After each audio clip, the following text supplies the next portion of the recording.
Saudi আরবের ফুটবলের ব্যাপক উন্নতি ও সম্ভাবনা দেখে 2034 বিশ্বকাপ সর্বকালের সেরা হতে যাচ্ছে বলে অভিহিত করেছেন সৌদি প্রো লিগের ক্লাব আল নাসের তারকা ও পর্তুগিজ সুপারস্টার ক্রিস্টিয়ানো রোনালদো। 2022 সালে কাতারে অনুষ্ঠিত বিশ্বকাপের পর মধ্যপ্রাচ্যে এটি হবে দ্বিতীয় বিশ্বকাপ। ফিফা আনুষ্ঠানিকভাবে সৌদি আরবকে 2034 বিশ্বকাপের আয়োজক ঘোষণা করার পর এক ভিডিও বার্তায় রোনালদো বলেন, 2034 সালের বিশ্বকাপ হবে সর্বকালের সেরা। অসাধারণ অবকাঠামো, আধুনিক স্টেডিয়াম, দর্শকদের জন্য চমৎকার সুযোগ সুবিধা, সবকিছু মিলিয়ে আমি নিশ্চিত যে এটি হবে একটি দুর্দান্ত বিশ্বকাপ। রোনালদো আরো বলেন, আমি বিশ্বাস করি যেসব শিশুদের সঙ্গে দেখা হবে তাদের কেউ কেউ ভবিষ্যতে বিশ্বকাপে খেলবে। বিশেষ করে নারী ফুটবলারদেরও উন্নতি হচ্ছে, যা সত্যি আশাব্যঞ্জক। ফুটবলের পাশাপাশি জীবনের অন্যান্য ক্ষেত্রেও আমাদের এগিয়ে যেতে হবে। আমি তাদের কঠোর পরিশ্রম করতে এবং স্বপ্ন দেখতে উৎসাহিত করব। রোনালদো 2023 সালের জানুয়ারিতে আল নাসরে যোগ দেন। এরপর থেকেই সৌদি প্রো লিগের রূপান্তর তিনি নিজ চোখে দেখেছেন। তিনি বলেন, গত এক বছরে সৌদি লিগের উন্নতি অবিশ্বাস্য। এক লিগে 7-8টি বড় ক্লাব আছে যাদের হারানো কঠিন। সৌদি খেলোয়াড়দের মানও দ্রুত উন্নতি করছে। তিনি আরো বলেন, দেশটি অসাধারণ। সৌদিরা খুব ভালো মানুষ। প্রতি বছর এখানে বড় বড় ইভেন্ট হচ্ছে, football match,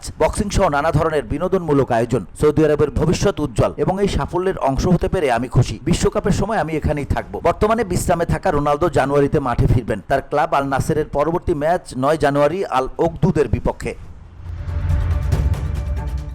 VOD Bangla news desk.